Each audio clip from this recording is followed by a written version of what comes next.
So at the end of today's session, we also define hyperemia, congestion. We can describe different type of congestion, definition of hemorrhage, and discuss different causes of hemorrhage. So the function of normal blood circulation is it maintains fluid balance in the body, it brings nutrients and oxygen to cells and tissues, and it removes metabolic waste. In previous lecture we have covered edema. Today we will discuss about hyperemia, congestion and hemorrhage. And in next lecture we will cover thrombosis, embolism and shock. Hyperemia and congestion, more or less both are same. There is increased blood in the blood vessel of a tissue or organ. Both the condition may be localized or generalized. Hyperemia is active process while congestion is passive process.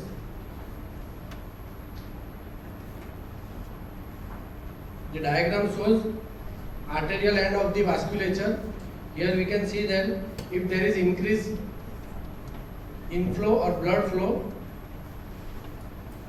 like condition, physiological condition like exercise, and pathological condition like first stage of inflammation, there is increased blood flow. It is temporary. It may be localized or generalized. Localized means maybe particular system or arterial system is affected. This is the congestion. At the venous end of vasculature, if there is decreased outflow due to any reason like obstruction, congestive cardiac failure, the availability of the blood at this venous end increase or amount of blood is more at this particular area, it is congestion. It is always passive phenomenon. So hyperemia, it is increased amount of blood in the arterial system throughout the body. If throughout the body, then it is generalized hyperemia. If particular or localized system, it is localized. The causes of general hyperemia is systemic disease or renal disease. It is active phenomena. Causes are neurogenic mechanism via release of vasoactive substance. It may be physiological or pathological. Physiological causes are lactating mammary glands, stomach and intestine after meal, and after exercise in striated muscles. So in this tissue, this particular physiological condition causes localized hyperemia. It is transient or temporal. The pathological causes are inflammation or fever. Morphological feature. In any pathological lesion, all gross and microscopic appearance are morphological feature. Together it is called as morphology. We will discuss this lesion in detail in your practical session. Gross will show you specimen, and for microscopy slides are given. So today we will discuss it in brief. So grossly, arteries are distended with blood. Affected tissues and organs are increased in size. It warm and color is brightish red because of the increased blood supply at that particular area. Microscopically, again arteries and capillaries are dilated and they are filled with blood. What is the significance of hyperemia? It is very beneficial because it gives temporary increased amount of blood supply is increased at that particular area or tissue. So due to this increased blood supply, increased amount of oxygen, nutrients, leukocytes and antibodies are available for that tissue. It dilutes the irritant like venom or toxin. It removes the waste product, and it is transient. It is temporary. It disappears as soon as the cause is removed. Congestion. It is at the venous end of the vasculature, so also called as venous congestion. It is always passive. There is increased amount of blood in venous side of vascular system due to hindrance in the outflow of venous blood. It may be acute or chronic. Chronic condition is more common It is very important, called as CVC, chronic venous congestion. Again, it may be localized or generalized. Causes of generalized passive venous congestion are degeneration and necrosis of myocardium, myocardial infarct due to thrombosis or embolism, pneumonia, in which capillaries in the lung are compressed and flow of blood is retarded, hydropericardium or hemopericardium, hydrothorax or hemothorax. Morphological feature: grossly the affected organs are bluish red due to increased venous blood at that area, and on cut section blood oozes out. Microscopically, again, veins and capillaries are distended and filled with blood. So the causes of chronic generalized passive congestion, passive venous congestion are valvular stenosis and insufficiency, heart failure due to myocardium necrosis or lesion in conductive system, anomalies of heart like persistent foramen ovale and septal defect, constrictive lesion of pericardium like rheumatic pericarditis, or some of the lung lesion like pneumonia, emphysema and pneumoconiosis. In this condition, capillaries are compressed, hindering the flow of blood through the lungs, and because of the congestion, the pathological lesions are there. So long-standing chronic venous congestion causes hypoxia, and due to hypoxia, oxygen availability to the particular cell are reduced.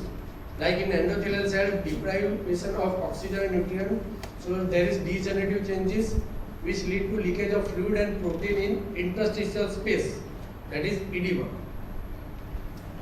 And if the severity of congestion is more, it may lead to degeneration or necrosis of parenchymal cells, and hyperplasia of fibroblasts lead to fibrosis. So affected organ, in affected organ, necrosis or atrophy is there along with fibrosis.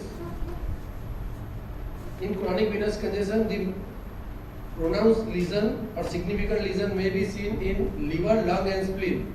These three organs are very important in chronic venous congestion. It may going to ask in viva or theory. CVC lung, CVC liver, CVC spleen. CVC means chronic venous congestion. Etiological factor for chronic venous congestion: it occurs in left-sided heart failure, especially in rheumatic mitral stenosis, and because of the back pressure changes,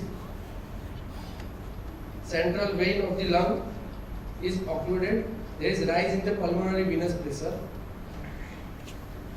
So pathogenesis is small number of RBC escape from distended capillaries into the pulmonary alveoli, and this RBC gets degraded, heme is released, it is degraded into hemosiderin. This hemosiderin is taken up by alveolar macrophages, and this cell together is called as heart failure cell, because these macrophages which studied with hemosiderin, they are seen in left-sided heart failure, so these cells are called as heart failure cell. Alveolar septa become thickened, lung become firm in consistency and brownish, and because of the brownish color of the lung in this condition, it is also called as brownish induration of lung. So CVC lung and brownish induration of lung both are same. Morphological feature: grossly the spongy nature of the lung is lost. They becomes heavier and firm in consistency. On cut sections, it appears as brownish. That is the name, brownish induration of lung. Microscopically, the septi, alveolar septa become wider because of the edema fluid and dilated, and capillaries are congested. Thickening of the septa due to fibrosis, and rupture of the congested capillary may result in minute hemorrhage.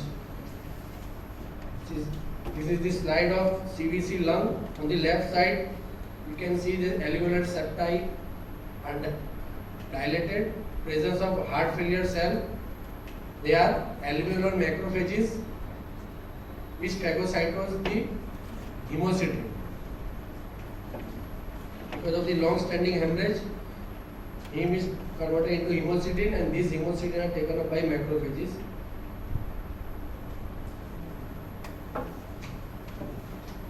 Again, the high power view is fibrosis within the wall, presence of these heart failure cell or hemocytin-laden macrophages, transudate fluid, and minute hemorrhage or microhemorrhage shows presence of RBCs.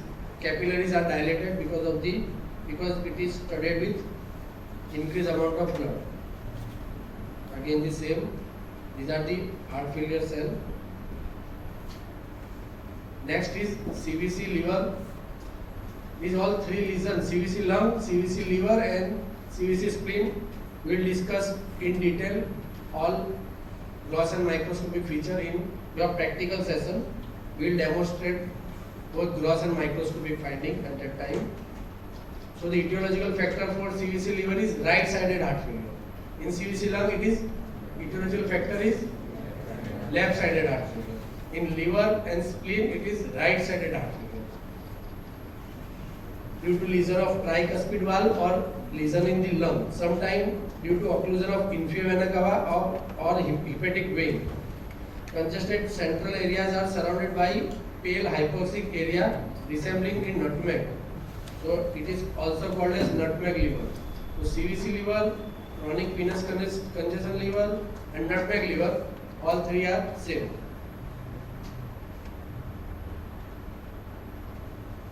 There is alternate dark and pale area. Remember, there are three zones in liver, zone 1, 2 and 3. Hepatocytes are arranged in three zones. The zone 1 is the zone around the central vein and zone 3 is around portal tract. So pathogenesis of CVC liver is, congestion is more marked in central lobular zone. So the central vein and surrounding sinusoid are distended with blood. So the hepatocytes which are arranged around the central vein are deprived of oxygen. They undergo necrosis and atrophy. While the peripheral hepatocyte, they are supplied by tributaries of portal vein. It survives. If survive for a considerable period of time, fibrosis develop around the central vein, then it is called as cardiac cirrhosis. Cirrhosis develop because of the heart failure or cardiac reason, so it is known as cardiac cirrhosis. So grossly alternate, this is the high power or close-up view. You can see alternate dark and pale area are there. Here. Necrosis are profound around the central vein. This is the central vein. These hepatocytes gets necrosis or necrosed, and the other or peripheral hepatocytes which are supplied by portal vein, they survive. So alternate pale area is necrotic area. So low power में जो सा था alternate तो हमें बे area देखा से. One is pale necrotic area, that is the central lobular hepatocytes and surrounding pink area. They are normal hepatocytes. Mostly પણ એ જ રીતે nutmeg appearance is there. So this is the gross and microscopy of CVC liver. Next is CVC spleen. It occurs again in right-sided heart failure, portal hypertension or cirrhosis of liver. Grossly, spleen is mild or moderately enlarged according to the severity of disease. In long-standing cases, spleen enlarged up to 500 or gram or 1000 gram. Spleen is deeply congested, tense and cyanotic. On cut section, it is greyish tan in color. Microscopically, red pulp show congestion and marked sinusoidal dilatation with area of hemorrhage. Specific lesion seen in CVC spleen is gamma-Gandy bodies or siderofibrotic nodules. It is formed because of the hemocytin pigment deposition and calcium salt on fibrous connective tissue and elastic fiber. The reticular network as well as fibrous tabiculi are thickened. Later on, there is hyperplasia of macrophage and fibroblasts because of the increase in fibrous connective tissue of capsule and hyperplasia of red pulp. This is the microscopic feature of CVC spleen. Fibrosis calcification is there.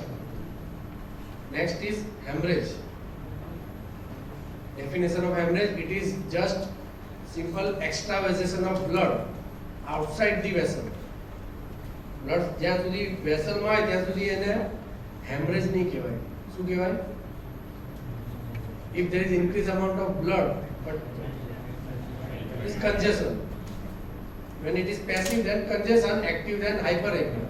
But if it extravasate outside the vessels, then it is hemorrhage. Long-standing congestion hoy vessel માં, it may lead to hemorrhage. Both are different. So it is escape of blood from a blood vessel. Two types are recognized: hemorrhage by rhexis or hemorrhage by diapedesis. Rhexis means break in blood vessel. Because a break by injury or any pathological reason, then it is hemorrhage by rhexis. In diapedesis, there is no break in the vessel. RBC leave one by one, causing small hemorrhage. These are clinical terminology: source of hemorrhage and size. Depending on the size, clinical terminologies. Source of hemorrhage may be cardiac, arterial, venous, or capillaries. Size: petechial hemorrhage. If it is 1 to 2 mm in diameter, it is mostly due to qualitative or quantitative defect in platelet. Ecchymotic patch. Size is around 1 to 2 centimeter of bruise. If it is more than 1 centimeter, if the size of hemorrhagic spot is more than 1 centimeter, that is purpura or purpuric spot. Hematoma and hematocyst. There is accumulation of blood in tissue. It is called as hematoma. Suffusion is large or diffuse hemorrhage. Linear hemorrhage, these are appear as line on the crest of mucosal fold. It may be inside the cavity. Thoracic cavity may accumulate and then it is hemothorax. In pericardium, hemopericardium. Peritoneum, hemoperitoneum. Like this. In joint, hemarthrosis. So prefix hemo indicates hemorrhage. Prefix hydro indicate yes, fluid. So it may be perirenal, subcapsular or subcutaneous. Bleeding from nose is epistaxis. Bleeding from mouth, hematmesis. Presence of blood in sputum, hemoptysis. Bleeding in tunica vaginalis, hematocele. Melena is passage of blood in stool. Apoplexy is hemorrhage in brain. These are the causes of hemorrhage. Trauma is very common cause. It is caused by mechanical injury like incision, laceration, contusion, rupture, bacterial and other viral infection, toxic chemical agents like arsenic poisoning, hemorrhagic diathesis like bleeding or disorder, vitamin C deficiency, qualitative or quantitative defect in platelets, abnormalities in clotting factor. Which are the causes of reduced platelet numbers? Thrombocytopenia in South Gujarat. Dengue. Hi, dengue में spot पड़े. Petechial spots is present. Necrosis and destruction of vessel wall like arteriosclerosis or aneurysm. Neoplasia. It may attack blood vessel, but most neoplasm have tendency to bleed due to newly formed or immature blood vessels. So, if the size is very minute, 1 to 2 mm, that is petechial hemorrhage, purpuric spot more than 1 centimeter. So, the size of purpuric spot is more than petechial hemorrhage. एकदम नानी नानी एक Tappu dot दिखा एकदम नाना नाना Here the size is large. So clinical examination give the clue whether defect is in platelets, coagulative abnormality is there, intestinal hemorrhage, linear hemorrhages are there. This is cut section of intestine. Oculic spot. Echinosis or bruise. These are the reference. If possible, read Robin and Quadrans. It is better than Hertz.